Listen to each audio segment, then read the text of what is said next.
Hello everyone. Here we are with matter in our surroundings. That's the first chapter of science, class ninth, and this is the full lecture of it. So, I hope all of the ninth graders are absolutely ready for the adventure. And ये one shot होने वाला है, but इसे one shot की तरह हल्के में मत लेना, क्योंकि ये बहुत भारी होने वाला है और इसमें हम सब कुछ कवर करने वाले हैं जो कुछ भी आपको इस चैप्टर में से पूछा जा सकता है. And if your support continues, इसके बाद हमें क्वेश्चन सीरीज भी लेके आएंगे. So everything depends on your support, your love. तो इसको यार जम के शेयर करो, सभी लोग अटेंड करो और इस लेक्चर को मत छोड़ना. सो इधर उधर की बातें ना करते हुए लेट्स बिगिन. और चलने से पहले एक नसीहत है आप लोगों के लिए कि अपनी नोटबुक्स और पेन्स लेके बैठे. ये कोई स्टोरी क्लास नहीं होने वाली है. आप इसमें फुल फ्लेजेडली एक क्लास करेंगे जिसमें आप एक प्यारा सा लेक्चर अटेंड करेंगे, सब कुछ बहुत अच्छे से समझेंगे और वो समझ में आपको तभी आएगा जब आप साथ साथ लिखेंगे और अपने नोट्स भी बनाते चलेंगे. So all the very best. Let's quickly dive into the lecture. So the topics which we are going to discuss in this chapter are: number 1, we are going to see the introduction of this chapter. तो हमारा जैसा कि पहला chapter है matter in our surroundings, तो matter के बारे में हम पढ़ेंगे. What is matter, how is it important to us. Then we are going to study the physical nature of matter. The next topic is going to be diffusion. फिर हम लोग पढ़ेंगे पार्टिकल्स ऑफ मैटर के characteristics. फिर हम लोग पढ़ेंगे characteristics जैसे कि इनके बीच में स्पेस होता है, ये एक दूसरे को अट्रैक्ट करते हैं, ओके, लाइक दैट. और इनका फोर्स ऑफ अट्रैक्शन कैसे होता है, वगैरह वगैरह. स्टेट्स ऑफ मैटर के बारे में बात करेंगे. बचपन से हम वही 3 स्टेट्स ऑफ मैटर पढ़ते आए हैं, पर इस बार हम लोग कुछ नया पढ़ने वाले हैं. उन 3 स्टेट्स ऑफ मैटर के साथ 2 नए स्टेट्स ऑफ मैटर और ऐड हुए हैं जो रिसेंट टाइम्स में ऐड हुए हैं. पिछले 6-7 सालों के अंदर ये ऐड किए गए हैं और इनका नाम बाद में रिवील करेंगे. जैसे जैसे हम चैप्टर के एंड की तरफ आएंगे तब हम बताएंगे कि 2 नए स्टेट्स ऑफ मैटर क्या दिखाई दिए हैं, ठीक है, क्या डिस्कवर किए गए हैं. मैं आपको बता दूं कि 2 स्टेट्स ऑफ मैटर के अलावा भी बहुत सारे new synthetic states of matter discover किए जा चुके हैं, जिसके बारे में हम बाद में बात करेंगे. फिलहाल आपके लिए ये अट्रैक्शन रहेगा कि क्या नया स्टेट्स ऑफ मैटर आपको दिखाई देने वाला है, ठीक है. तो सॉलिड, लिक्विड, गैसियस स्टेट आप सबको पता है. उसके बाद change of state of matter की बात करेंगे. वही सारी बातें कि हम ये जो स्टेट्स हैं मैटर के, इनको कैसे इंटरचेंज कर सकते हैं, इनको इंटरचेंज करने में टेम्परेचर का क्या रोल रहेगा, प्रेशर का क्या रोल रहेगा, उन सब की बातें करेंगे. फिर हम लेटेंट हीट की बात करेंगे. टेम्परेचर के अंदर हम लेटेंट हीट की बात करेंगे. ये लेटेंट हीट क्या नया टर्म है. इसके बाद लेटेंट हीट भी 2 वैरायटी की होती है, 2 टाइप्स की होती है, latent heat of fusion and of vaporisation. तो इन दोनों की बात करेंगे. लेटेंट हीट पर्सनली बहुत इंपॉर्टेंट टॉपिक है, तो इसको बहुत ध्यान से समझिएगा, क्योंकि बाकी जो टॉपिक्स हैं उनका बैकग्राउंड आपको कहीं ना कहीं पता है, ठीक है. आप इतना पढ़ के आए हो, क्लास 8 तक पढ़ के आए हो, now you are stepping to class 9, तो आपको इतना पता होगा स्टेट्स ऑफ मैटर के बारे में, कैसे इनको इंटरचेंज करते हैं वगैरह वगैरह. लेकिन लेटेंट हीट आपके लिए एक न्यू टॉपिक है जो इम्पॉर्टेंट है, और लेटेंट हीट के बारे में हम डिटेल में डिस्कशन करेंगे. अभी टॉपिक लिस्ट ख़त्म नहीं हुई है, तो चेंज ऑफ प्रेशर की बात करेंगे टेम्परेचर की तरफ. फिर इवेपोरेशन की बात करेंगे, कैसे कौन कौन से फैक्टर्स हैं जिनके ऊपर इवेपोरेशन वैरी करता है, रेट ऑफ इवेपोरेशन कैसे कैसे वैरी करता है, कूलिंग कैसे कॉज करता है, और ये दोनों क्या चीज़ें होती हैं, प्लाज्मा और BEC, बोस-आइंस्टीन कंडेंसेट. तो इन दोनों की बात करेंगे. ये दोनों भी आपके लिए सुपर इम्पॉर्टेंट होने वाले हैं, क्योंकि ये दोनों नया टॉपिक है. तो जितने नए टॉपिक हैं उसको हम बहुत डिटेल में लेके चलेंगे. साथ ही साथ साथ ही साथ मेरी आप सबसे रिक्वेस्ट रहेगी, this is the first chapter of class 9th for science, तो मैं सबसे रिक्वेस्ट करूँगी कि प्लीज़ एक नोटबुक और पेन लेके बैठिएगा, साथ साथ इम्पॉर्टेंट पॉइंट्स को नोट डाउन करते जाइएगा। जहाँ जहाँ मैं आपको एम्फसाइज़ करवा रही हूँ उस चीज़ को प्लीज़ ध्यान दीजिएगा। हम काफ़ी डिटेल में ये लेक्चर करेंगे और एक पार्ट भी हो सकता है, वन शॉट हो सकता है, या 2 पार्ट का भी ये लेक्चर हो सकता है। I will not extend this lecture too much, but जहाँ जहाँ ज़रूरी होगा we'll give enough time. 2 part का होगा तो 2 पार्ट का बनेगा, मुझे कोई दिक्कत नहीं है इससे, ठीक है। I will inform you later, जैसे जैसे हम चैप्टर में प्रोसीड करेंगे। I feel if there is a need of a 2 part lecture then it will be a 2 part lecture, okay.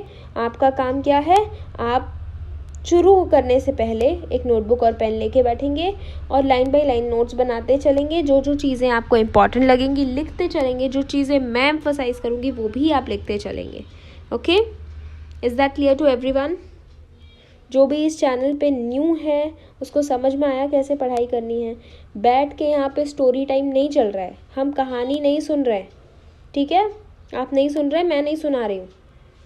We are going to discuss something very important, this can be a base for your career, okay. आप लोग उसी seriousness के साथ lecture attend करेंगे जिस seriousness के साथ मैं आपको पढ़ा रही हूँ। Is that clear? Let's begin. तो जैसा कि थोड़ा सा इंट्रोडक्शन की बात करते हैं। Yes, here is the introduction. I hope everything is clearly visible to everyone.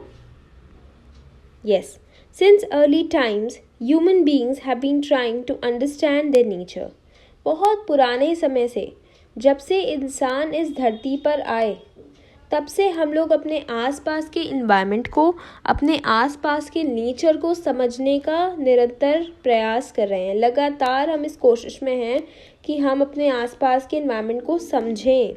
Every Indian philosopher classified matter into 5 basic elements, जिनको हम पंच तत्व कहते हैं या पंच महाभूत कहते हैं या नहीं कहते हैं? What is the another name for पंच तत्व? पंच महाभूत। Everyone please, this is a very important term. इसका मैं दूसरा भी यहाँ पे लिख रही हूँ, पंच महाभूत भी बोलते हैं इसको, ठीक है। इसको लिख लीजिए आप लोग। हर इंडियन फिलोसोफर ने जो बेसिक मैटर है, मैटर क्या होता है इसकी बात हम बाद में करते हैं। पंच तत्व जो हैं हमारे, एयर है, अर्थ है, फायर है, स्काई है और वाटर है, ठीक है। 5 एलिमेंट्स, वेरी इंपॉर्टेंट एलिमेंट्स, जिसको हम पंच महाभूत कहते हैं, जिससे हर चीज़ बनी हुई है, ठीक है। लिविंग, नॉन लिविंग, सारी चीज़ें इन्हीं पंच महाभूत से बनी हुई है, 5 एलिमेंट से बनी हुई है नेचर के। और हर इंडियन फिलोसोफर ने मैटर को ऐसे ही क्लासिफाई किया है। इससे पहले कि हम आगे की बात करें, what is matter, everyone please write this down in your notebook and do comment down अगर आपको पता है कि व्हाट इज़ मैटर। आप क्लास 9 तक आ गए हैं तो आपको पता ही होगा what is matter. Anything that has mass and occupies space is called matter. यही सीधी सादी डेफिनेशन हमें पता होनी चाहिए। मैटर क्या है? कोई भी ऐसी चीज़ जिसके पास उसका अपना मास है, यानी उसके अंदर मॉलिक्यूल्स हैं और वो कुछ ना कुछ स्पेस ऑक्यूपाई करती है इन्वायरमेंट में, उसे हम मैटर कहते हैं। इतनी चीज़ आपको पता होगी। It's just a recap. According to them, living as well as non-living things are made up of these elements. जो हमारे इंडियन फिलोसोफर हैं, जो हमारा आयुर्वेदा है, आयुर्वेदा हमें क्या बताता है कि हमारा जो शरीर है और जो अदर चीज़ें हैं, सारी चीज़ें इस एनवायरनमेंट में 5 चीज़ों की बनी हुई हैं, पंच तत्वों की बनी हुई हैं। Air, earth, fire, sky and water, ठीक है। यही 5 तत्व हैं, ठीक है। और हमने सुना भी होगा, जब किसी की डेथ हो जाती है तो हम कहते हैं ना कि उसका शरीर 5 तत्वों में विलीन हो गया, मतलब कि 5 तत्वों से मिलके बना था और 5 तत्वों में ही डिसॉल्व हो गया, ठीक है। चलिए आगे बढ़ते हैं। नाउ अ डेज, आज के दिनों में क्या होता है, scientist evolve 2 types of classification of matter. Two types, ठीक है, 2 types of classification of matter बताया है। एक फिजिकल प्रॉपर्टीज बताई गई हैं, और एक केमिकल नेचर बताया गया है, जिसके बेसिस पे हम मैटर को क्लासिफाई कर सकते हैं। हमने पहले भी ये चीज़ पढ़ी थी कि जब हम थोड़ी सी बात करते अपने पुराने समय की, ऋषि महर्षियों की, तो ऋषि महर्षियों ने हमें, महर्षि कनद ने हमें क्या बताया था, अणु के बारे में बताया था। When I discuss the structure of atom, didn't I discuss महर्षि कनद की, उन्होंने बताया था अणु क्या होता है। अणु is the smallest particle that is indivisible. Dalton से पहले बताया था महर्षि कनद ने। तो हमारा जो साइंस था, हमारा जो आयुर्वेदा था, चाहे वो मेडिकल साइंस हो या वो फिजिक्स हो या वो केमिस्ट्री हो, वो technically, logically, morally more advance था, बहुत ज़्यादा एडवांस था। उस समय पे हमारे यहाँ जब ऋषियों का कल्चर हुआ करता था, जब यज्ञ का कल्चर हुआ करता था, तब हमारे यहाँ बड़ी बड़ी सर्जरीज होती थी, जिनका आज मेडिकल साइंस यूज़ नहीं कर पा रहा है, जिनका आज मेडिकल साइंस को फिर से एक तरीके से डिस्कवरी उनकी करनी पड़ रही है। वो चीज़ें हमारे यूज़ में, हमारे एप्लीकेशन में होती थी। सो सच वॉज इंडिया। इंडिया का जो लॉजिकल, जो नॉलेज बेस था, वो बहुत ज़्यादा ब्रॉड था, इतना कि बाहर से लोग पढ़ने आते थे। Like the way today are students, are kids go to foreign land to study. उस समय पे बाहर से वियतनाम, लाओस, कंबोडिया, कहाँ से, चाइना से आते थे लोग, श्रीलंका से आते थे लोग यहाँ पे पढ़ने के लिए, क्योंकि नॉलेज हब था, knowledge capital of the world का सबसे बड़ा एक ऐसा केंद्र जहाँ पे ज्ञान प्रज्वलित होता था, है ना। तो ऐसी जगह पे हमारे ऋषियों ने ये सारी चीज़ें पहले ही बता दी हैं, लेकिन हम लोग आज पढ़ रहे हैं और आज हम इसको वेस्टर्न साइंस का नाम देते हैं। तो according to today, nowadays, अभी जो रिसेंट साइंटिस्ट हैं वो कहते हैं कि फिजिकल प्रॉपर्टीज़ और केमिकल नेचर के बेसिस पे हम मैटर को क्लासीफाई कर सकते हैं। कैसे कर सकते हैं, तो चलिए पहले हम फिजिकल नेचर की बात करते हैं। बहुत ध्यान से समझेंगे, बहुत ध्यान से लिखेंगे सारी चीज़ों को। Matter is made up of particles. Matter किसका बना हुआ है, पार्टिकल्स का बना हुआ है। अभी इन पार्टिकल्स की जब हम बात करेंगे तो पता चलेगा कि मैटर किसका बना हुआ है, मॉलिक्यूल्स का बना हुआ है। पढ़ा था ना हमने, मैटर हमारा मॉलिक्यूल्स का बना हुआ है, मॉलिक्यूल्स हमारे एटम्स के बने हुए हैं। All matter constitute of very small particles, और इन छोटे छोटे पार्टिकल्स को क्या कहते हैं, एटम्स। और इन्हीं एटम्स को हम क्या बोलते हैं, अणु, जिसकी अभी मैं बात कर रही थी। अणु नहीं, अणु, अणु है ना, अणु मत पढ़िएगा, अणु मत पढ़िएगा, अणु तनु नहीं है ये, अणु, अणु, अणु, ठीक है।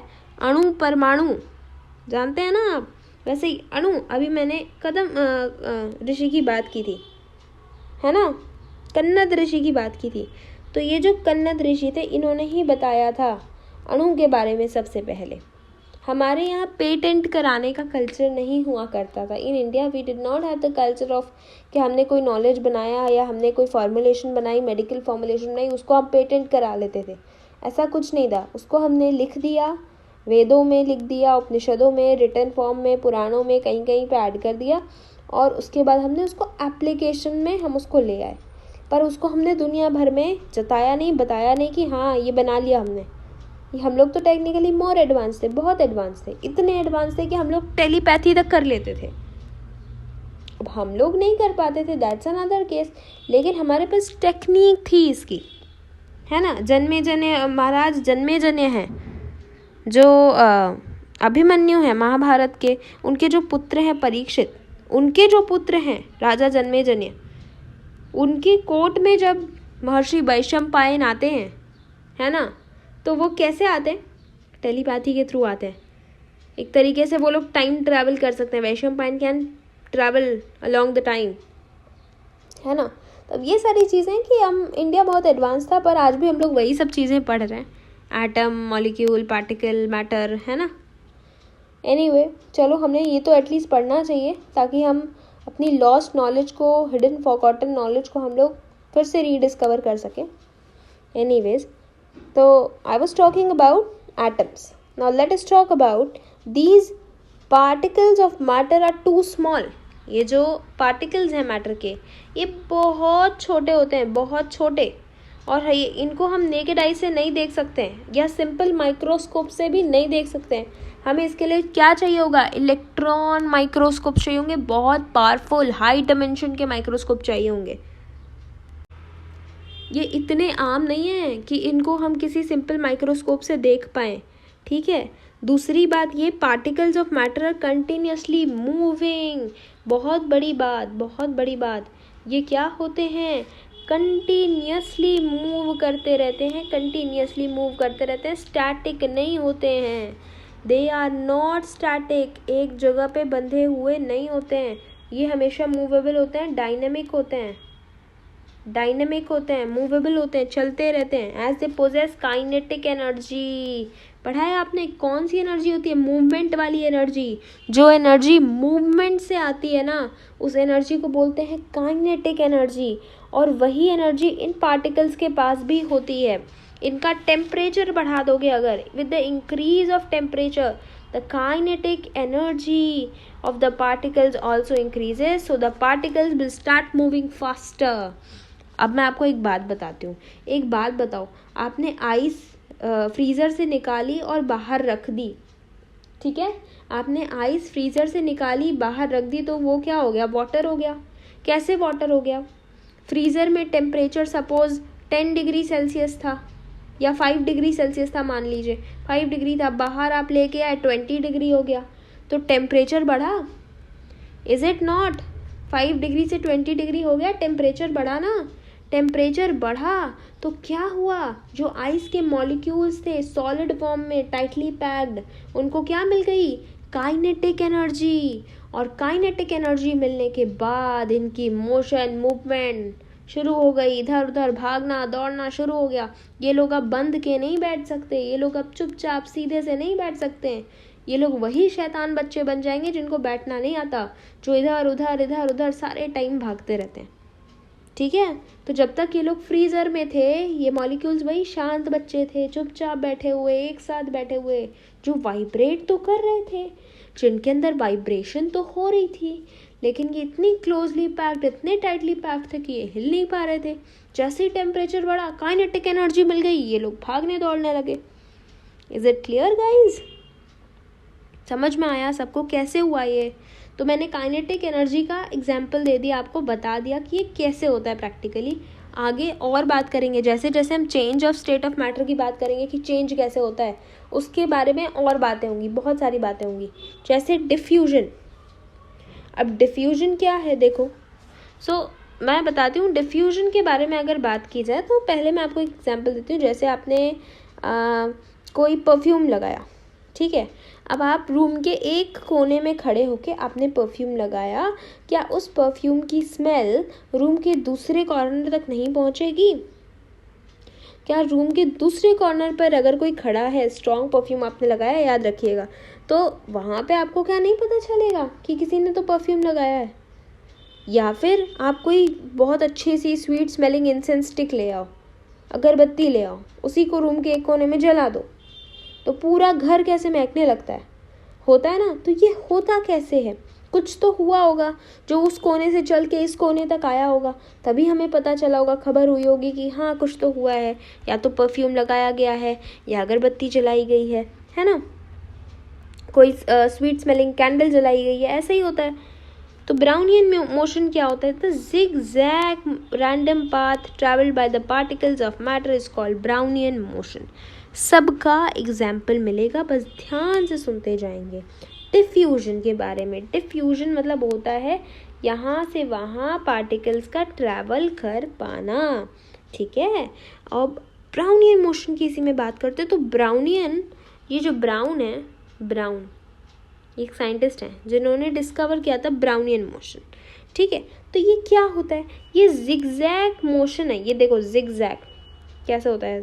Zigzag motion, zigzag zigzag zigzag zig, मतलब ये पार्टिकल इधर उधर रैंडम पाथ में ट्रैवल कर रहे हैं कि नहीं कर रहे हैं। अच्छा, अब ये इसका एग्जाम्पल क्या होगा, तो ध्यान से सुनिए, इसका एग्जाम्पल क्या है। अच्छा, ये चीज़ आप सब ने ऑब्जर्व की होगी, बस आपको यहाँ पे कनेक्ट करना है। कैसे? एक अंधेरा कमरा ले लो, हाँ वही भूत वाला अंधेरा सा कमरा जिसमें आप लोग बचपन में जाने से डरा करते थे, है ना। तो कोई एकदम डार्क रूम ले लो, उसमें क्या करो, कहीं से थोड़ी सी रोशनी आ रही हो, कहीं से एक बीम ऑफ लाइट आ रही हो, ठीक है। हल्का सा कहीं पे विंडो खुली हो या कोई तो छोटा सा छेद हो कहीं पे जहाँ से लाइट आ रही हो। आप देखोगे कि वहाँ पे अगर आप ध्यान से देखो उसी पाथ के अलोंग, तो आपको पार्टिकल्स लिटरली दिखते हैं, ब्राउनियन मोशन करते, इधर उधर चलते हुए लिटरली आपको दिखाई देते हैं वो पार्टिकल्स। किया है कभी ऐसा? नहीं किया है तो आज करना, ठीक है। अगर ये काम नहीं किया है किसी ने, क्योंकि किया तो सबने होगा, मैंने भी किया, मुझे नहीं पता था भाई ब्राउनियन मोशन के बारे में, मैंने बहुत बाद में पढ़ा, लेकिन देखा तो मैंने बहुत पहले ही था। आई होप आप लोगों ने भी देखा होगा, नहीं देखा है तो आज देखो। एक कमरा को बिल्कुल अंधेरा, जहाँ पे कहीं से रोशनी नहीं आ रही, और एक पतली सी बीम ऑफ लाइट कहीं से तो एंटर करे, टॉर्च से या कहीं से भी, आप कोशिश करना वो सनलाइट हो, तब आपको पार्टिकल्स देखेंगे, ब्राउनियन मोशन करते हुए, चलते हुए पार्टिकल्स, ठीक है। बहुत बार ऐसा होता है, आपको दिखाई देंगे, ठीक है। आप धूप में कोई क्लॉथ हो या कोई ऐसे कपड़ा वगैरह पड़ा हुआ हो, तो आप उसको थोड़ा सा झाड़ के देखना, उसमें आपको ब्राउनियन मोशन करते पार्टिकल्स दिखेंगे। धूप में आपको कई बार अक्सर ऐसे दिख जाएंगे, पार्टिकल्स परफॉर्मिंग ब्राउनियन मोशन।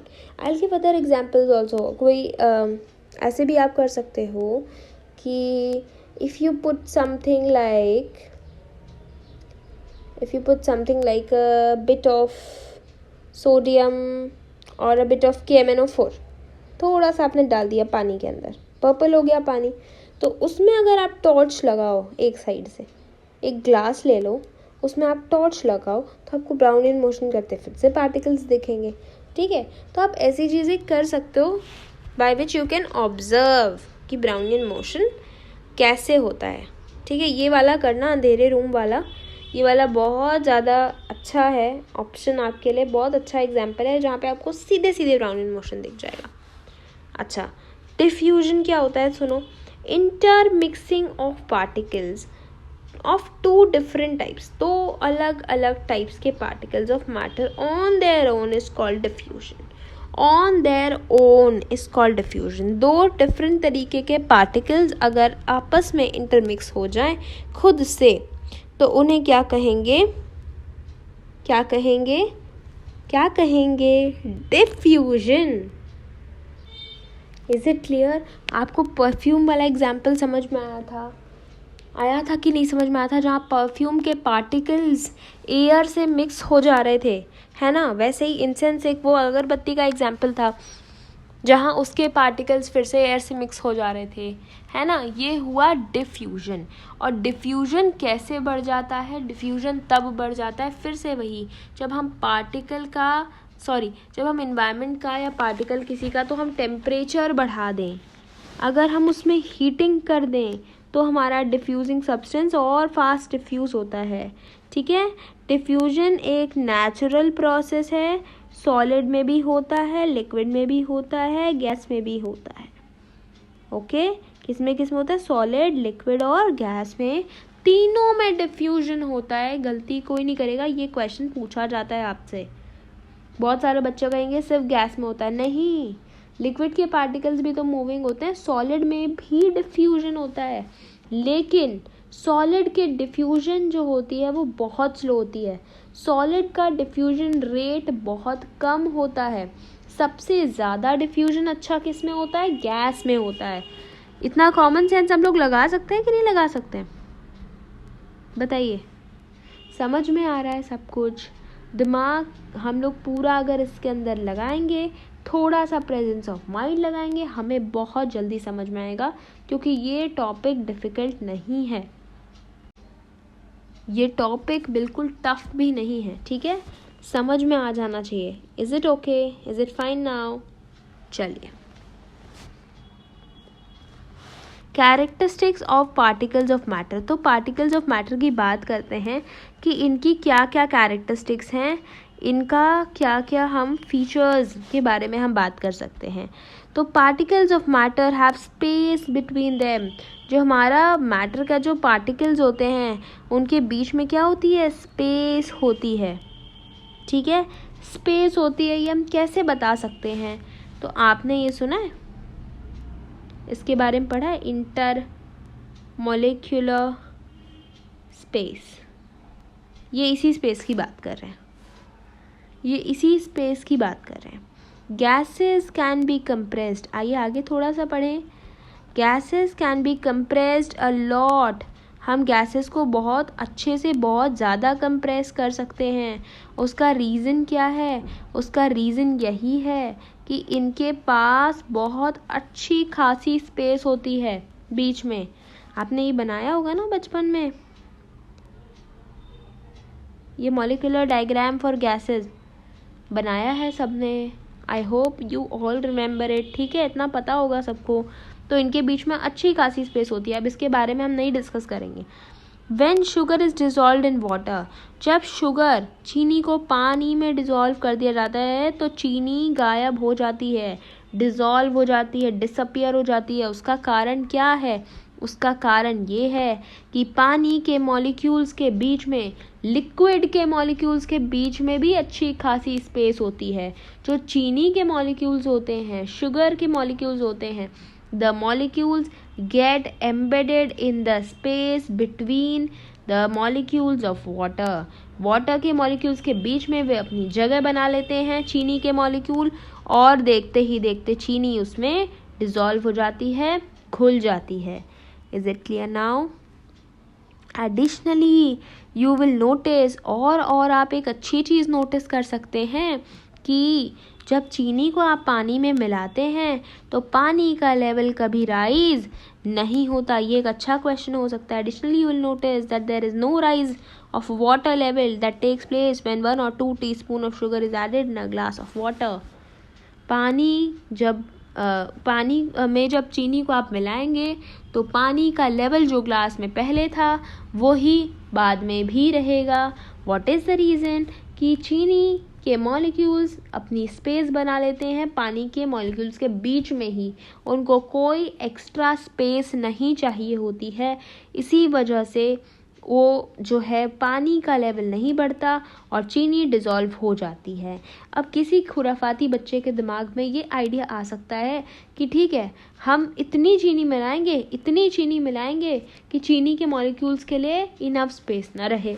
तो अगर आप एक गिलास पानी में 10-15 टेबल स्पून चीनी डाल देते हैं तो ऑब्वियसली लेवल राइज करेगा कि नहीं? बताओ. लेवल राइज करेगा, ठीक है. एक गिलास में अगर 1-2 चम्मच चीनी डाली जाए तभी, and only in that case, the level will not rise. Otherwise अगर आप ज़रूरत से बहुत ज़्यादा चीनी डाल देंगे तो लेवल तो राइज करना ही है ना. फिर तो आप नहीं कह सकते. Is it clear? तो जिसके दिमाग में ये प्लान था, मैंने पढ़ लिया ये plan. Okay, so this is what is given. ये पूरी explanation, if you want I will share the PDF of this lecture also. ठीक है, वैसे तो ज़रूरत नहीं पड़ेगी, आप बस एक बार इसको रिव्यू, मुझे तो वो भी करने की ज़रूरत नहीं लगती है, because it's very simple if you are understanding it with whole of your heart. सब चीज़ समझ में आ रही है. Can we proceed? It's easy, right? Next, particles of matter attract each other because of force of attraction. FOA, force of attraction. ठीक है, चलो next, force of attraction. तो ये फोर्स ऑफ अट्रैक्शन क्या होता है? Force of attraction between the particles of matter keeps the particles bonded together. सबसे ज़्यादा फोर्स ऑफ अट्रैक्शन किस में होगा, सॉलिड में, लिक्विड में कि गैस में? तो कॉमन सेंस से आप बता सकते हो कि सॉलिड में होगा मैम, और सबसे कम गैस में होगा। जब हम इंटरमॉलिक्यूलर स्पेस की बात करेंगे तो वो सबसे ज़्यादा गैस में होगी, है ना। The force of attraction between the particles of solid is the greatest, जैसे आपने कोई नई बात बता दी हो। Between liquid is moderate and between gases is the lowest. This is your common sense, your presence of weight, है ना। इसमें तो मुझे कुछ नहीं बताना था, क्योंकि आप सब ने बचपन में वो डायग्राम ड्रॉ किया है और इतना तो सबको पता ही है। Because of the lowest force of attraction between the gases, particles of gases, we can move our hand through air easily. इसीलिए हम एयर के आर पार अपना हाथ कर सकते हैं। सोचिए, अगर थोड़ा सा इमेजिनेशन के घोड़े दौड़ाइए और सोचिए कि अगर आपकी एयर सॉलिड की तरह होती, एकदम रॉक सॉलिड, जैसे कि बर्फ़ के पार्टिकल्स होते हैं, अगर वैसी हवा होती तो आप क्या हाथ ऐसे ऐसे घुमा पाते एयर में? क्या हम डांस कर पाते? क्या हम कोई भी एक्शन कर पाते? नहीं कर पाते।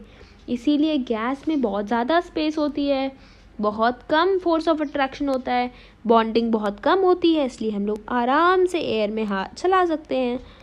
और लिक्विड में भी हम वाटर के भी आर पार हाथ कर सकते हैं कि नहीं कर सकते? थोड़ा सा हमें फोर्स अप्लाई करना पड़ेगा पानी को चीरने के लिए, है ना, क्योंकि हल्की सी ज़्यादा होती है फोर्स ऑफ अट्रैक्शन गैस से। पर क्या पॉसिबल तो है ना, पॉसिबल तो हो जाता है।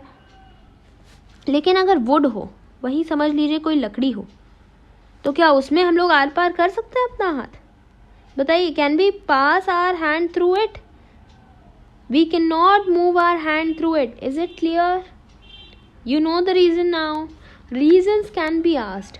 Reasons बहुत simple हैं, लेकिन simple होने के बाद भी reasons हमसे पूछे जा सकते हैं। Is it clear everyone? ठीक है, आई होप आप लोग साथ साथ नोट कर रहे हैं। अगर नहीं कर पा रहे हैं, you can pause the video and then note it down. ठीक है, आप नोट करते चलेंगे, समझते चलेंगे, तो आपको बार बार इस चैप्टर पे लौटने की ज़रूरत नहीं पड़ेगी। And since this is the first chapter of your class 9 syllabus for science, मैं कहूँगी आप लोगों से कि आप उतनी ही सीरियसनेस के साथ इसे पढ़िए, ठीक है, ताकि आपको साइंस बोरिंग ना लगे, ठीक है, और आप साइंस को एंजॉय कर सकें। क्योंकि कई बार ऐसा होता है कि बच्चे ध्यान नहीं देते हैं, जो टीचर बता रहा है उसको एक स्टोरी फॉर्मेट में सुनते चले जाते हैं, without having a notebook, without having a pen, without noting down anything, paying attention to anything, और फिर लास्ट में लगता है कि कुछ समझ में नहीं आया, साइंस तो बेकार है, and you start hating the subject. So there is no reason to hate science or to feel bad about it. So you can just prevent yourself from doing this. आप लोग ध्यान देंगे, अच्छे से पढ़ेंगे, तो आपको सब समझ में आएगा। This chapter is very easy and the upcoming chapters will also be very easy if you pay a lot of attention here. Okay? तो अच्छे से नोट डाउन करेंगे, बातों को समझेंगे, ठीक है। Whenever I am explaining, try to pause the video and then note it down. मेरे एक्सप्लेनेशन के साथ साथ अगर आप लिखने की कोशिश करेंगे and you cannot keep it in pace, तो आपको ना तो समझ में आएगा, ना आप लिख पाएंगे। Okay? Now let us come to the chapter again. This is because the force of attraction between particles of gas is almost negligible. In liquid, the force of attraction is moderate and greatest in solid. क्या नई बात इसने बता दी? इतनी देर से तो हम वही बात कर रहे हैं, इज इट, है ना। चलिए आगे बढ़ते हैं। Next one, the force of attraction between the particles of solid, liquid and gas can be arranged in decreasing order. इसमें भी इसने कोई महान काम नहीं किया, लेकिन फिर भी ये ध्यान रखने योग्य है, आपके इम्पॉर्टेंट, आप समझें इस योग्य है। आई होप आपको सभी बातें समझ में आ रही हैं and my speed is moderate, बहुत स्लो भी नहीं, बहुत फास्ट भी नहीं है ना। बोर तो नहीं हो रहे हैं, इतना स्लो तो नहीं कर दिया ना कि बोर हो रहे हैं, इतना फास्ट भी नहीं है, you can not keep it in pace. चलिए आगे बढ़ते हैं. Now let us talk about states of matter. Again a simple topic जो आप बचपन से पढ़ते आ रहे हैं, थोड़ी सी डिटेल के साथ हम आज फिर पढ़ने वाले हैं क्लास 9th में भी. सॉलिड स्टेट्स की बात करें तो थोड़ा सा ये पेज ना एक प्रीकैप की तरह है, बहुत ज़्यादा एक समझ लीजिए एक रिकैप है पुराने सारे क्लासेस का. देखिए क्या लिखा हुआ है. The space between the particles is very less. Next, just wait for a while. The force of attraction between the particles is strong. Thus particles in solid are closely packed. Solids maintain their shape even when they are subjected to external force. ये थोड़ा सा important हो जाता है. Solids maintain their shape even when they are subjected to external force, that is they are rigid. जिद्दी होते हैं, ठीक है, मतलब अपना शेप जल्दी नहीं बदलते. Solids can not be compressed. Compress तो आप उनको कर सकते हो ना जिनके मॉलिक्यूल्स के बीच स्पेस हो, जैसे गैसेस. इनको थोड़ी कंप्रेस किया जा सकता है ना. चलिए आगे बढ़ते हैं. The kinetic energy of the particles is very less. इसीलिए तो ये बेचारे सिर्फ वाइब्रेट करते रहते हैं, चल नहीं पाते, भाग नहीं पाते.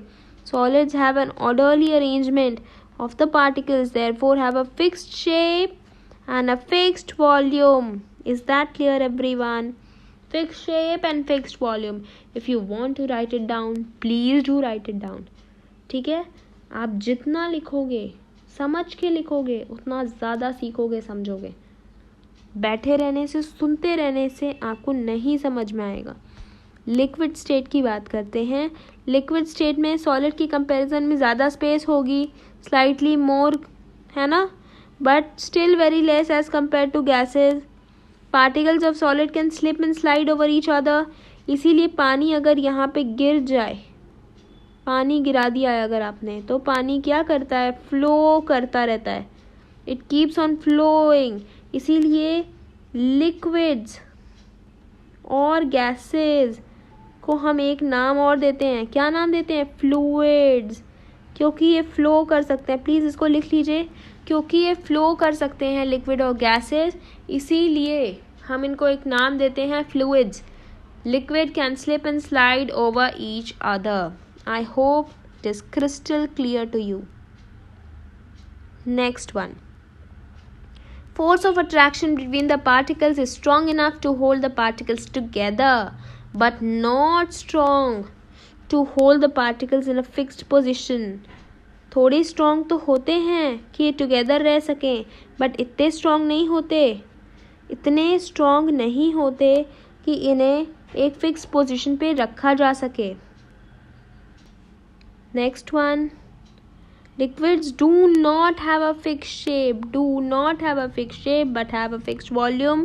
Liquids take up the shape of the container in which they are poured. I hope ये lines आपने कई बार सुनी होगी. Next, the kinetic energy of the particles. एक second. The kinetic energy of the particles is more than that of solids. Obviously ज़्यादा movable होते हैं. Thus liquids have a disorderly arrangement of particles as compared to solids. Solid की comparison में देखा जाए तो ये थोड़े से disordered होते हैं. Liquids cannot be compressed much. The compressibility of liquids is almost negligible. ठीक है, इनकी compressibility कम होती है क्योंकि इनके बीच में space बहुत ज़्यादा नहीं होता है. जितना ज़्यादा space होगा उतना ही ज़्यादा compress होने के chances होंगे. गैसियस स्टेट के बारे में बात करते हैं. The particles are much farther apart from one another as compare to solids and liquids. बहुत ज़्यादा, सॉलिड लिक्विड से कहीं ज़्यादा. तो ये very disorderly arrangement of particles होते हैं सॉलिड और लिक्विड के कंपैरिजन में. अब मेरे ख्याल से ये कोई नई बात तो नहीं बता रहा है जो हम इतनी देर से डिस्कस करते आ रहे हैं. The force of attraction between the particles is negligible, hence the particles of gas can move freely in all directions. Gases can दस मिक्स और डिफ्यूज इनटू अदर गैसेस. है कि नहीं है? That is why air is a mixture of many gases. Right? Is it true और not? है कि नहीं है यार? कौन कौन सी गैसेस हैं? Nitrogen, oxygen, CO2, other inert gases, है कि नहीं। चलिए, सिंपल सिंपल बातें हैं लेकिन एक रिकैप के रूप में आपको मिल जा रही हैं। The particles of a guys have maximum kinetic energy, क्योंकि सबसे ज़्यादा मूवेबल हैं। They move with high speed in all directions and can exert pressure on the walls of the container. इस कंटेनर में अगर कोई गैस पार्टिकल्स रखे हैं तो ये इनकी वॉल्स पे प्रेशर लगाएंगे चारों तरफ, हर डायरेक्शन में। Okay, this is important. ये वाली चीज़, या मैं दूसरी कलर से मार्क कर देती हूँ, ये वाली चीज़ इम्पॉर्टेंट है यहाँ से। I am not leaving anything, किसी भी चीज़ को ईजी समझ के छोड़ नहीं देना है। इवन इफ आपको पता है, after that also I am making you at least revise it once. ठीक है, चलिए आगे बढ़ते हैं। Gases neither have a definite shape nor a definite volume, ना तो डेफिनेट शेप है ना वॉल्यूम है। They fill up the container completely, जिस भी कंटेनर में उनको रखा जाएगा उसको वो लोग कम्प्लीटली ऑक्यूपाई कर लेंगे। इनको हम बहुत ईजिली कंप्रेस कर सकते हैं। Gases can be compressed very easily, क्योंकि बहुत ज़्यादा स्पेस होती है इनके बीच। LPG सिलेंडर्स को ले लीजिए, CNG सिलेंडर्स को ले लीजिए। CNG वाले जो व्हीकल में यूज़ होते हैं, LPG वाले जो होम में यूज़ होते हैं, घरों में यूज़ होते हैं आपके खाना पकाने के लिए। उसमें क्या होता है, कंप्रेस्ड गैसेस ही तो होती हैं। Liquefied petroleum gas, compressed natural gas, है कि नहीं। बस ठीक है, और डिटेल की ज़रूरत तो है नहीं। चलिए आइए फटाफट बात करते हैं change of state of matter की। तो सबको पता है, फिर भी इसका डिस्क्रिप्शन तो बनता है, तो थोड़ा सा इधर आ जाते हैं। या the phenomena of change from one state of matter to another and then back to the original state is called inter conversion of states of matter. Inter convertible है ना स्टेट्स, कैसे, एक बार देखें कैसे। ये देखिए, देखते हैं कैसे इंटर कन्वर्टेबल है। तो ये हैं सॉलिड्स, ये हैं लिक्विड्स, और ये हैं गैसेस। तो सॉलिड्स लिक्विड में कैसे होंगे, लिक्विड गैसेस में कैसे होंगे। तो सॉलिड्स को हीट करेंगे आप तो लिक्विड में हो जाएगा, लिक्विड को हीट करेंगे तो गैस में हो जाएगा। गैस को लिक्विड बनाना है, लिक्विड से सॉलिड बनाना है तो कूल करना पड़ेगा, है कि नहीं। अच्छा ये बताइए, सॉलिड टू गैस डायरेक्टली कैसे होगा, without passing through the liquid state. अगर मुझे लिक्विड के थ्रू नहीं जाना है, डायरेक्ट सॉलिड से गैस, डायरेक्ट लिक्विड से गैस कैसे जाएंगे। So for going from solid to gaseous state directly the process is called, चलिए अभी कमेंट कर दीजिए, बाद में बताती हूँ कि प्रोसेस को क्या कहते हैं, आगे आएगा। कपूर देखा है ना, सबके घर में कपूर होता है, कैंपर होता है कि नहीं होता है कपूर। उसको आप यदि खुला छोड़ दें, खुली हवा के नीचे छोड़ दें, किसी भी डब्बे वगैरह में बंद करके ना रखें तो क्या होता है, वो उड़ जाता है, गायब हो जाता है। इस प्रोसेस को हम क्या कहते हैं, answer in the comments. Yes बताइए, अभी आगे लेक्चर में आएगा इस प्रोसेस को हम क्या कहते हैं।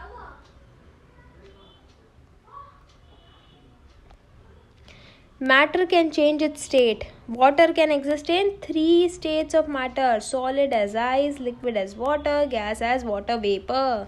Water vapor को हम steam भी कह सकते हैं। कोई बड़ी बात इसने भी नहीं कही है अभी तक, है ना। Is it clear everyone? कोई दिक्कत तो नहीं हो रही है इसमें। अभी ये चैप्टर तो बहुत इजी चल रहा है ना। थोड़े थोड़े हिट पॉइंट्स मैं आपको बताती चल रही हूँ। अभी जब हम लेटेंट हीट पढ़ेंगे तो उसको डिटेल में हम डिस्कस करेंगे, ठीक है। अभी ये चीज़ें बहुत ज़्यादा खींचने वाली नहीं हैं, अदरवाइज़ इसको हम लोग नीडलेसली एक्सटेंड करने का कोई मतलब नहीं होता है।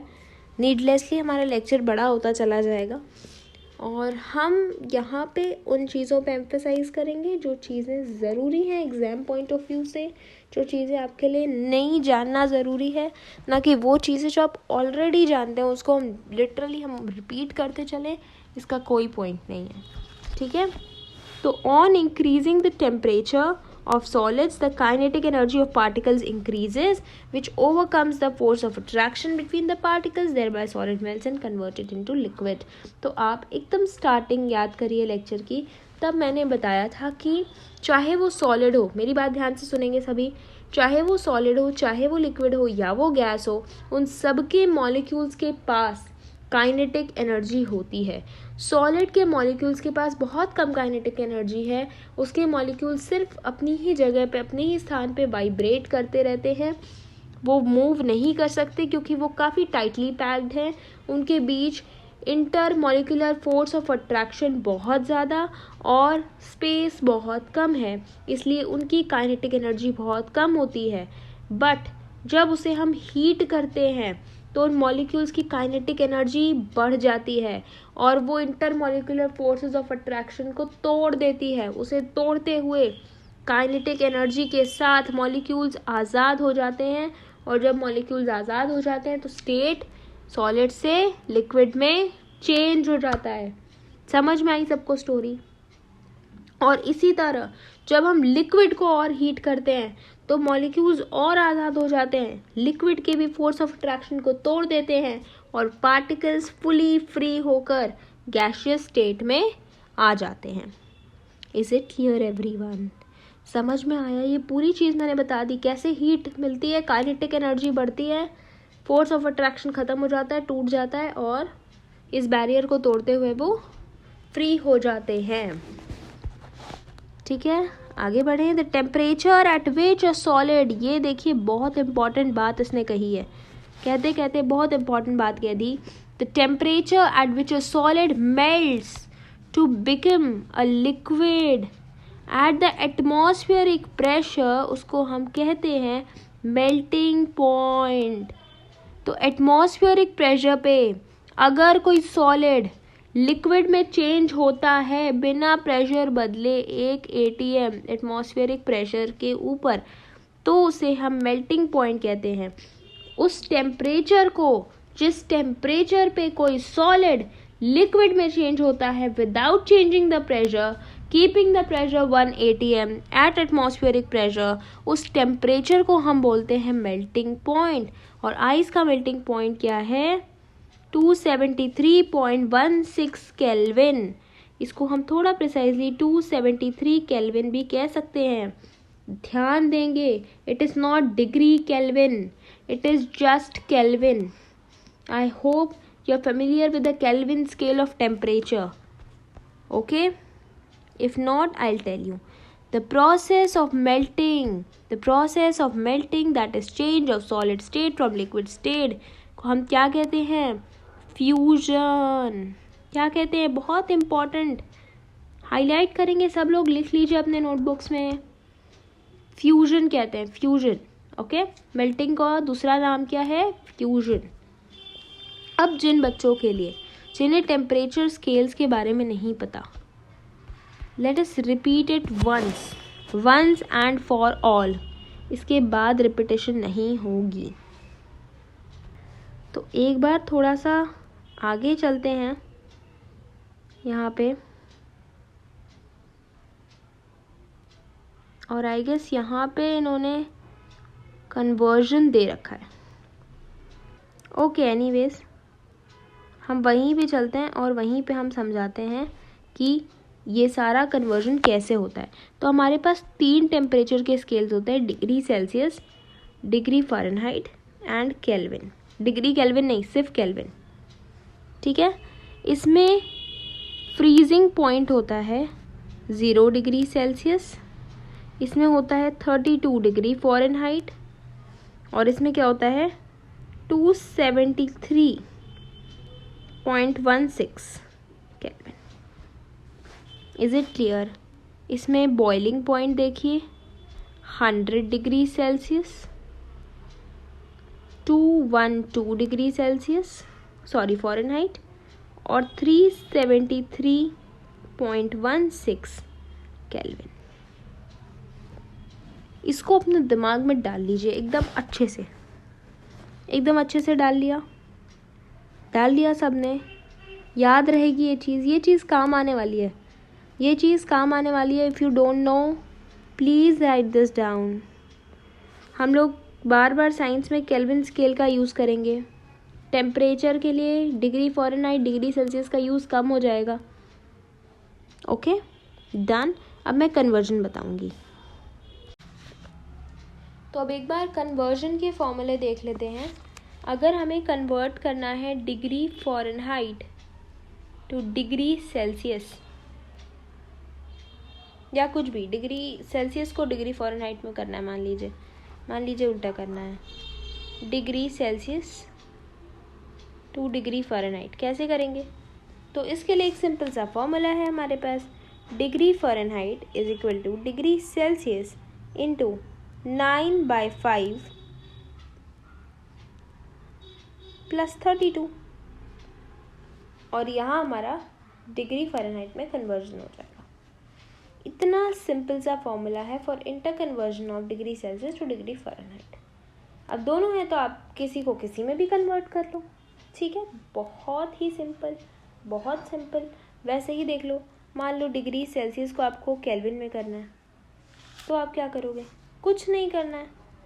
यहाँ पे मान लो केल्विन है, तो आप सेल्सियस प्लस 273.16 ये कर दो। Kelvin is equal to Celsius, degree Celsius plus 273.16। बात ख़त्म, खल्लास, ठीक है, खल्लास। बस इतनी सी बात है। कन्वर्जन हो गया, समझ में आया। Everyone can be move ahead. ये चीज़ इम्पॉर्टेंट थी। ये चीज़ अगर आपको नहीं पता, प्लीज़ आप इसको हाईलाइट करके अपने नोटबुक में लिख लीजिए, क्योंकि ये काम आने वाला है, ये बहुत काम आने वाला है। चलिए आगे बढ़ते हैं।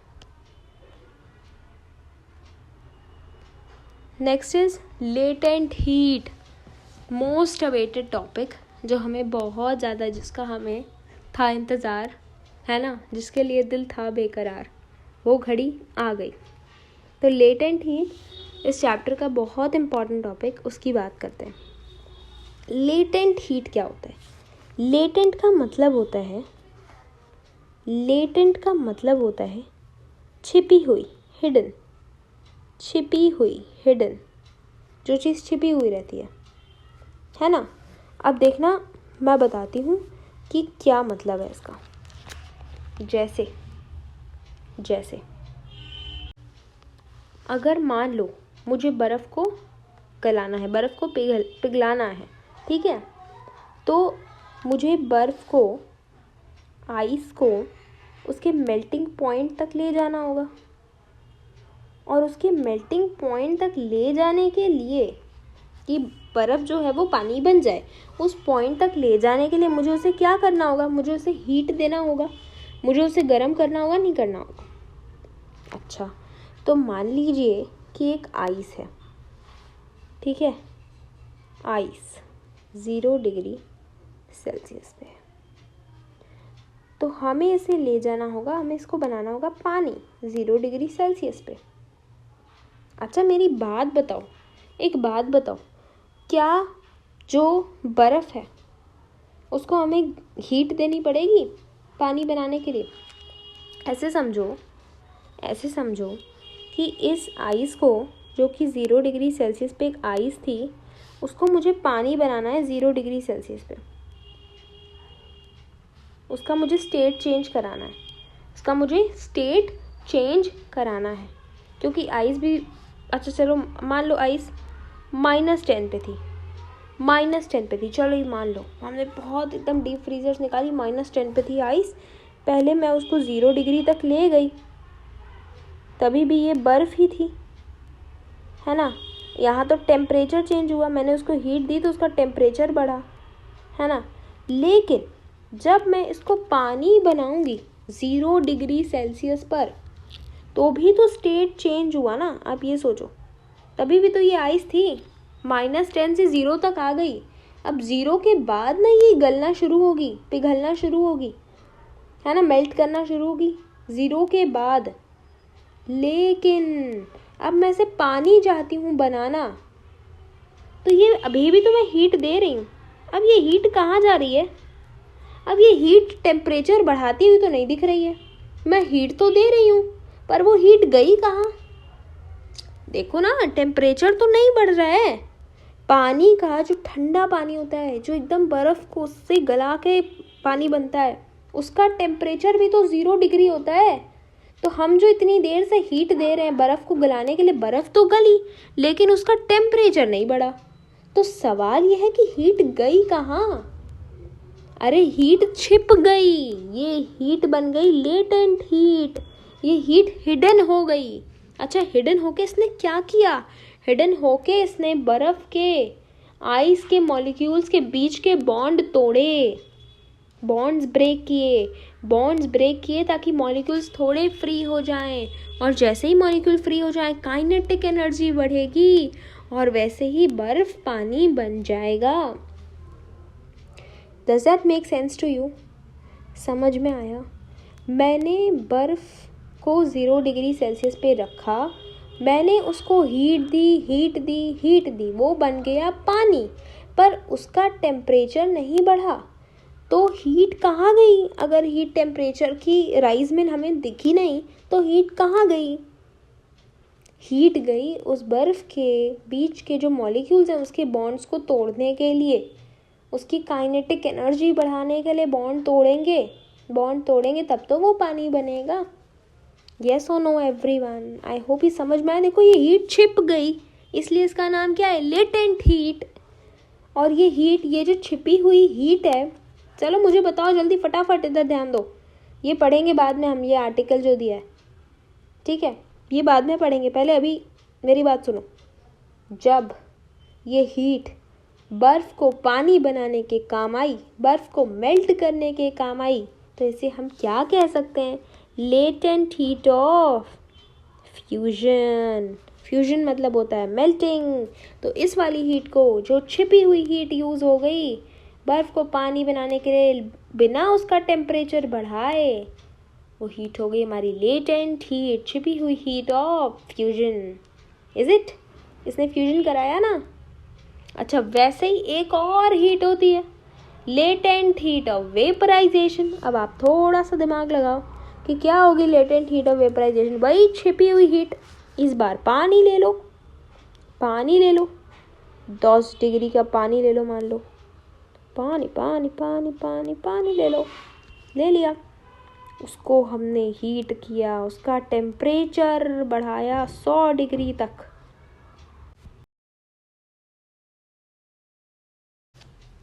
उसका टेम्परेचर हमने बढ़ाया 100 डिग्री तक।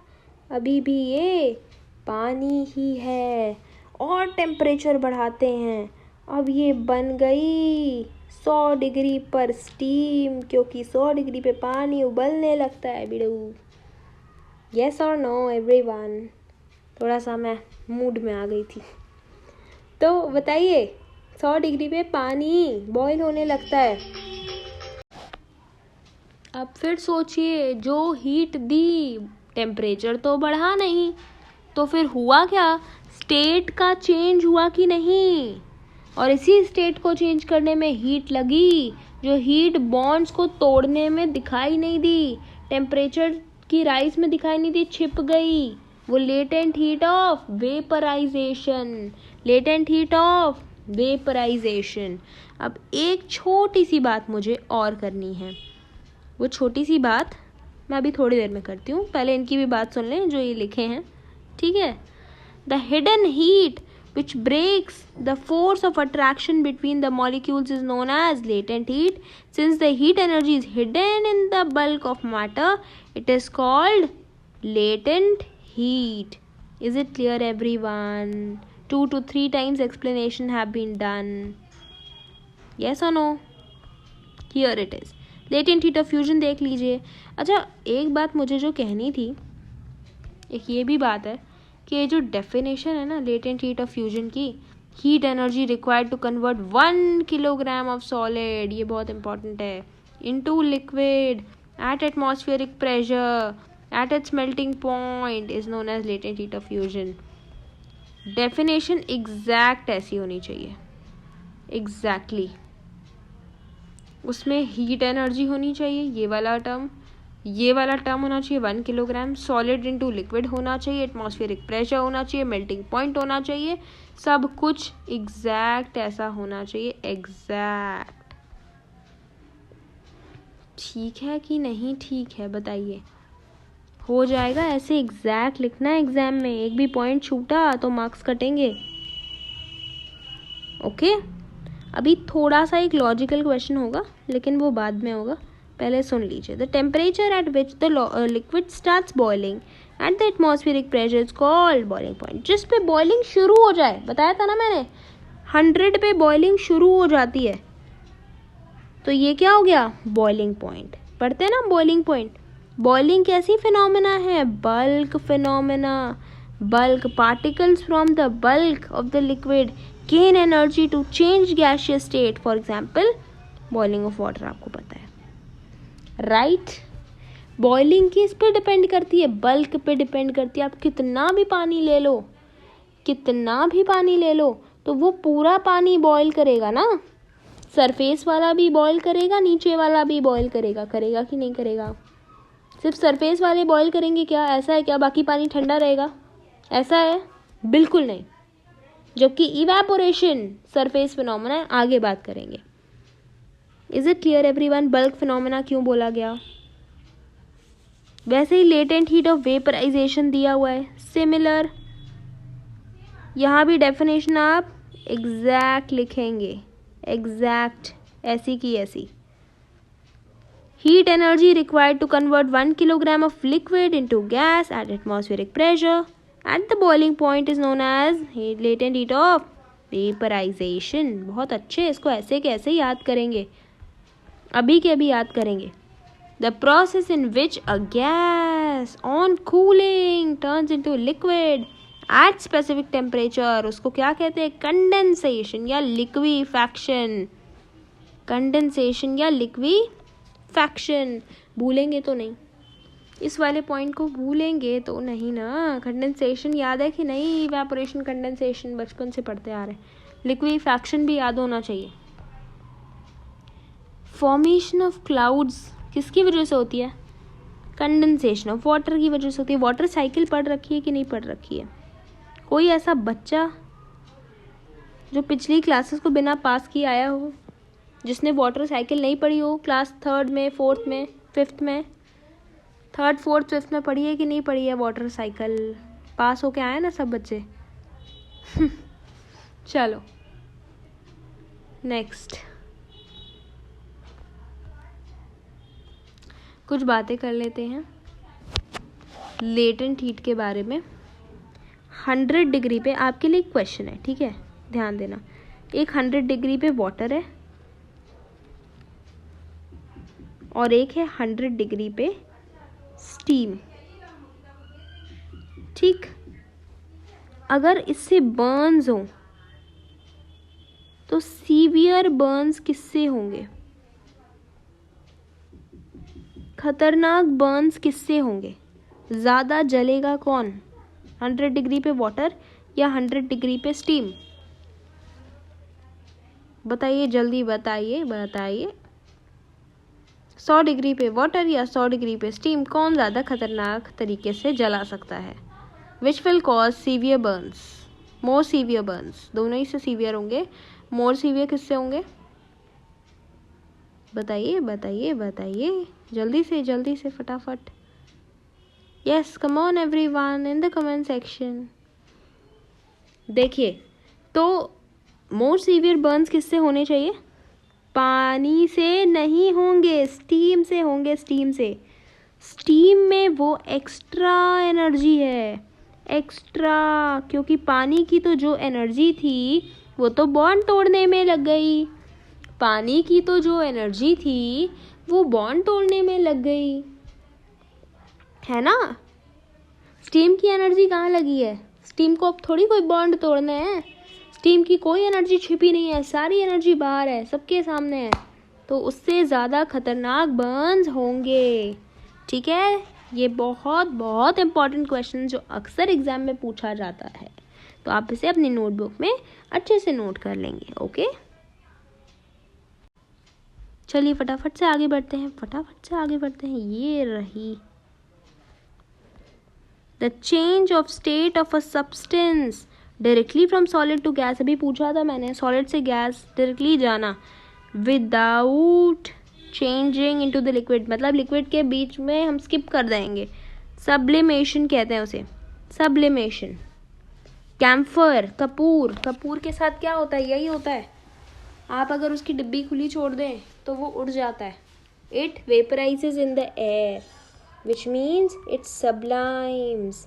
ओके, नेक्स्ट क्वेश्चन, और maybe next point I should say. क्या लिखा है? A substance changes, the temperature at which a state of substance changes from liquid to solid, उसको क्या कहते हैं? फ्रीजिंग पॉइंट कहते हैं, है ना? ये तो पता ही है आपको, बट इस चीज़ को ध्यान रखेंगे। अगर आपसे पूछ लिया जाए what is a freezing point, ध्यान से लिखेंगे कि इस टेम्परेचर पे क्या होता है, हमारा लिक्विड सॉलिड बन जाता है at atmospheric pressure. Okay, atmospheric pressure का ध्यान रखते हुए। When a solid melts, जब एक सॉलिड को मेल्ट किया जाता है, its temperature remains the same because heat gets used up in changing the state by overcoming the forces of attraction between the particles. It is considered that it gets hidden into the contents of the beaker and is known as the latent heat. हो गई, कई सारी repetitions हो गई, एकदम अच्छे से समझ में आ गया होगा लेटेंट हीट। कितनी बार तो मैंने रिपीट कर दिया, फ्यूजन वेपराइजेशन, इसलिए एक एग्जाम्पल भी समझा दिया। Water vapor at 373 will have more energy than water at the same temperature because, इसीलिए वही बर्न्स वाला केस पूछा था ना आपसे, particles in the steam have absorbed extra energy in the form of latent heat of vaporisation. बहुत अच्छा question बनेगा यहाँ से। अभी मैंने क्वेश्चन पूछा भी था इसके ऊपर, इसको मार्क करके अलग से लिख लेंगे बॉक्स बना के अपने नोट्स में। Okay, is it fine? समझ में आ रहा है? लेटेंट हीट समझ आया? अच्छे से समझ में आया? लेटेंट हीट खत्म आया समझ में? Okay, now I want your feedbacks in the comment section. So, as many students have attended this lecture, please आप comment section में थोड़ा सा एक्टिव रहिएगा, मुझे अपने feedbacks देते रहिएगा। Okay, सब समझ में आ रहा है कि नहीं? Next one. अब चलते हैं effect of change of pressure. अभी तक तो हम प्रेशर कांस्टेंट रखे थे, बार बार बोल रहे थे 1 atm, where atm, atmospheric pressure. अब मान लीजिए प्रेशर बदलना पड़े तो उससे क्या होगा? तो थोड़ा सा दिमाग लगाइए। अगर एक पिस्टन ले लीजिए, पिचकारी आप सब जानते हैं, तो आप गैस अगर होगी उसमें प्रेशर लगाएंगे तो लिक्विड हो जाएगी कि नहीं हो जाएगी? बताइए। वही टेम्परेचर का चेंज का जस्ट रिवर्स। देखिएगा अभी, gases can be liquefied by applying pressure and reducing the temperature. Temperature को कम करो, प्रेशर को कम करो, उससे क्या होगा? गैस चेंज हो जाएगी इनटू लिक्विड। यही तो होता है ना हमारे गैस सिलेंडर्स में। क्या है? लिक्विफाइड पेट्रोलियम गैस है। उसी पेट्रोलियम गैस को हमने कम टेम्परेचर पे ज़्यादा प्रेशर पे मैंने कुछ गलत बना दिया, प्रेशर बढ़ाना होता है ना? कम टेम्परेचर पे ज़्यादा प्रेशर पे हमने उसी को कंप्रेस करके फिल कर दिया इनटू गैस सिलेंडर्स, और वो हमारे घरों में काम आते हैं, है ना? When high pressure is applied to a gas, it gets compressed and if the temperature is lowered, the gas is liquefied. हम प्रेशर डालेंगे तो उससे कंप्रेस होगी, इमेजिन करके देखिए, और अगर टेम्परेचर कम करेंगे तो लिक्विफाइड हो जाएगी। CO2 की बात करते हैं, carbon dioxide is converted directly into gaseous substrate, सीधे गैसियस स्टेट में कन्वर्ट हो जाती है। बस प्रेशर कम करो, क्या करो? 1 atmosphere without coming into liquid state, बस उसको 1 एटमॉस्फेयर पे कर दो। इसीलिए हम कार्बन डाइऑक्साइड को सीधे क्या कह देते हैं? Dry ice. सॉलिड CO2 देखा आपने कभी? जाके देखिएगा सॉलिड CO2 कैसा दिखता है, ठीक है? होमवर्क फ्रॉम माई साइड जाके देखिए, how does solid CO2 look. उसको सॉलिड CO2 को सीधे आप अब देखो, ये समवॉट 50 एटमॉस्फेयर पे सॉलिड CO2 आपको दिखाई देगा। इस टेम्परेचर को कम करते करते 1 ATM कर दो तो वो सॉलिड CO2 डायरेक्ट गैस में कन्वर्ट हो जाएगा। बस इतनी सी बात है। इसी सॉलिड CO2 को हम क्या कह देते हैं, ड्राई आइस। इसको याद रखेंगे, ड्राई आइस। ओके, ये 50 to 70 ATM तक ये हमारा सॉलिड CO2 रहता है। ओके, और ये आइस है, ड्राई आइस। थोड़ा अच्छे से लिख देना, आइस। ओके, चलिए आगे बढ़ें। इवेपोरेशन किसको नहीं पता है क्या होता है। कपड़े हमारे सूखते हैं इवेपोरेशन की वजह से। गर्मियों में जल्दी सूखते हैं क्योंकि टेम्परेचर ज़्यादा होता है और इवेपोरेशन तेज़ होता है। बारिश के समय में हमारे कपड़े नहीं सूखते क्योंकि हवा में पहले से ही बहुत ज़्यादा मॉइस्चर रहता है, ह्यूमिडिटी रहती है, जिसकी वजह से हवा और ज़्यादा मॉइस्चर एब्जॉर्ब नहीं कर पाती और हमारे कपड़े देरी से सूखते हैं, बहुत स्लो सूखते हैं, है ना, है कि नहीं। इवेपोरेशन एक सरफेस फिनोमेना है। अच्छा, ये आपको याद रखने की ज़रूरत नहीं है। इमेजिन करो आप कपड़े सुखाने वाले हो और आप कपड़े ऐसे सुखाते हो कि आपने सपोज़ एक टी-शर्ट सुखाने के लिए डाली, उसको एकदम क्रश करके डाला, उसको एकदम दबा के सिकोड़ के एकदम ऐसे डाल दिया, और एक टी-शर्ट को आपने प्रॉपरली पूरा फैला के डाला। प्रॉपरली पूरा फैला के डालोगे तो जल्दी सूखेगी ना, क्योंकि उसका सरफेस एरिया ज़्यादा है। ठीक है, डेली कोर्स में भी आप साइंस ढूंढ सकते हो। You should just have the wit to do it. ठीक है, हर चीज़ याद करने की ज़रूरत हमें नहीं होती है।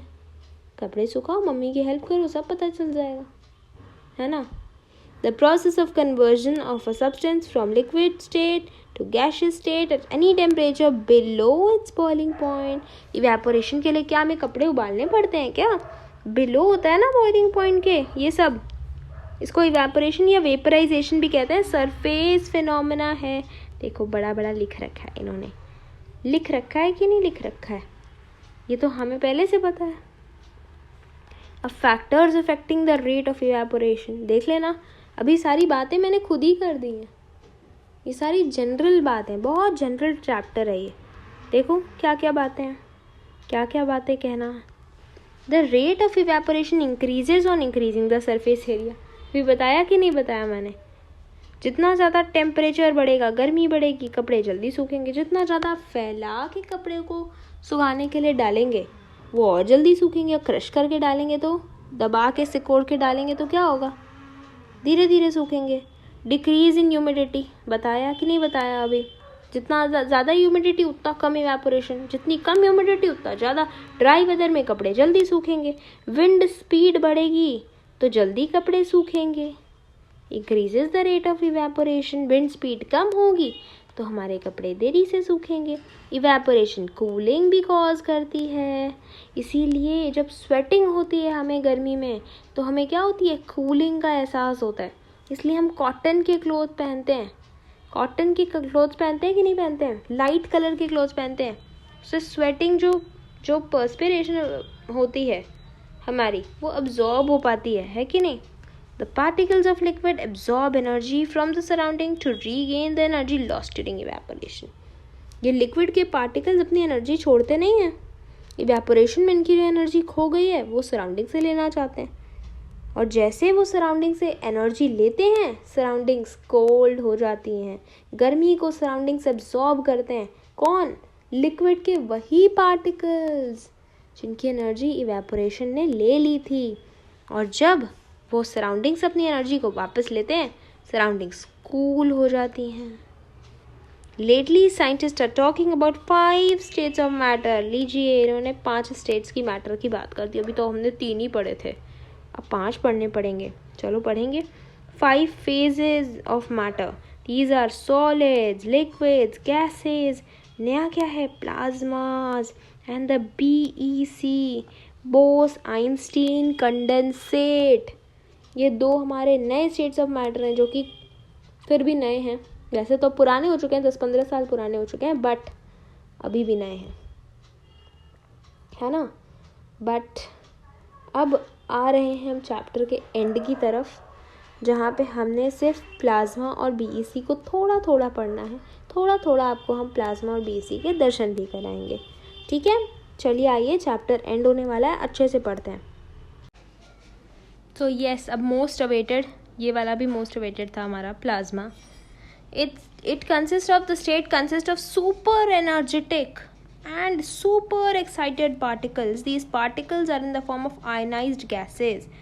The fluorescent tube and the neon sign bulbs consist of plasma. ये बहुत important है। प्लाज्मा क्या होता है ना, जब इन आयंस को, मॉलिक्यूल्स को हम लोग बहुत ज़्यादा एनर्जी दे देते हैं, बहुत ज़्यादा एक्साइट कर देते हैं, बहुत टेम्परेचर दे देते हैं, तो ये सुपरली एनर्जेटिक हो जाते हैं। इनके बारे में हमें ज़्यादा नहीं पढ़ना है, पर एक इम्पॉर्टेंट चीज़ देखो, सन जो होता है, सन का टेम्परेचर हमें पता है कितना ज़्यादा है, तो उस पर जो है आयंस प्लाज्मा स्टेट में प्रेजेंट है। उस पर जो कुछ भी प्रेजेंट है, हीलियम, हाइड्रोजन, वो सब क्या है, प्लाज्मा स्टेट में प्रेजेंट है। एक्साइटेड, काफ़ी ज़्यादा एक्साइटेड, हाई एनर्जी स्टेट में दिया हुआ है, हाई एनर्जी स्टेट में जो है प्रेजेंट है वहाँ पे। आप देखो कैसे है, दिख रहा है? आप थोड़ा सा इसको देख पा रहे हो क्या, कितना ज़्यादा एनर्जेटिक लग रहा है ये, लग रहा है कि नहीं लग रहा है ना। देखो एनर्जी इसमें से लिटरली वाइब्रेट कर रही है। ऐसा होता है प्लाज्मा स्टेट। जो हमारे नियॉन बल्ब्स होते हैं, फ्लोरेसेंट बल्ब्स होते हैं, उनके अंदर क्या होता है, हमारा प्लाज्मा ही होता है। सन में मैंने आपको एक एग्जांपल दिया, प्लाज्मा ही है। अब जैसे प्लाज्मा बहुत ज़्यादा हीट कर दिया तो नॉर्मल स्टेट्स प्लाज्मा बन गए, वैसे ही बहुत ज़्यादा कूल कर दिया, अगर बहुत ज़्यादा कूल कर दिया तो वो बीईसी बन गया, बोस आइंस्टीन कंडेंसेट। देखो इसमें क्या है, इंडियन फिजिसिस्ट बोस आइंस्टीन लिखा है ना, तो Satyendra Nath Bose, he made a study regarding the fifth state of matter. इन्हीं की स्टडी पे बेस्ड एल्बर्ट आइंस्टीन ने प्रिडिक्ट किया फिफ्थ स्टेट ऑफ मैटर, इसीलिए इसका नाम रखा गया बोस आइंस्टीन कंडेंसेट, बीईसी, ठीक है। अब ये जो बीईसी है, ये कूलिंग ऑफ अ गैस से बनता है। किससे बनता है, किसी गैस को हमने कूल कर दिया, बहुत कूल कर दिया, लो डेंसिटी की गैस को, बहुत लो डेंसिटी की गैस को हमने अच्छा खासा सुपर लो टेम्परेचर पर पहुंचा दिया, माइनस कितने कितने कितने टेम्परेचर पहुंचा दिया, तब जाके हमें बीईसी मिलेगा। हमें जनरली अर्थ पे ये सारे स्टेट्स नहीं मिलते हैं। बोस आइंस्टीन कंडेंसेट थोड़ा सा सिंथेटिक है, ऐसा दिखाई देता है बहुत ज़्यादा। आप देख रहे हो ये green blue colour, this is meant for extreme cold, बहुत ज़्यादा कोल्ड है, ज़्यादा हमें इसके अंदर नहीं जाना है, ठीक है। अब ये देखिए सम इम्पॉर्टेंट मेजरमेंट्स जो कि इस चैप्टर में आपको काम आएंगे। जो कन्वर्जन था वो बहुत इंपॉर्टेंट था, वो मैंने डिस्कस किया है। अब इसके अलावा कुछ चीज़ें हैं। एसआई यूनिट ऑफ मास क्या है, केजी, किलोग्राम, आपको पता होना चाहिए। एसआई यूनिट ऑफ वॉल्यूम है हमारा cubic metre. Common unit for measuring volume is liter, such that 1 liter is 1 dm cube. This should be remembered. 1 liter is equal to 1000 ml, 1 ml is equal to 1 centimeter cube. ये सारी चीज़ें आप अलग से box बना के अपनी diary में, अपनी नोटबुक में लिख लेंगे, ये बहुत ज़रूरी है।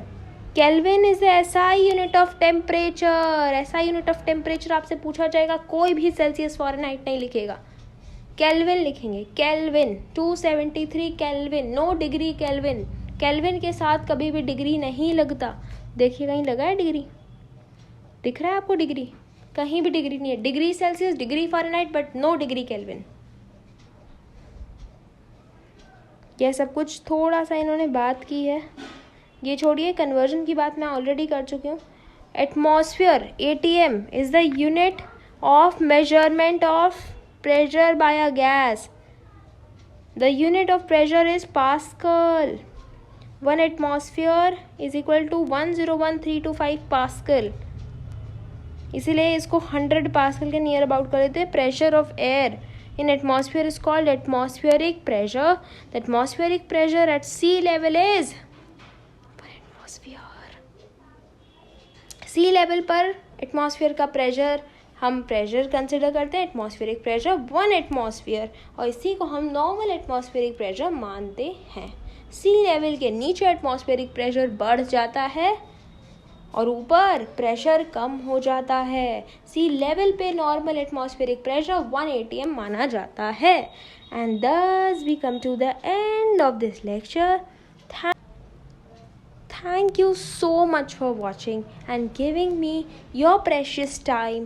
और I hope आपने इस लेक्चर से बहुत कुछ गेन किया होगा, आपने नोट्स बनाए होंगे. Do not forget to like, share and subscribe to my channel, और स्पेसिफिकली इसको शेयर कर देना to your friends, and please do subscribe to my channel so that you do not miss out anything that is coming for you.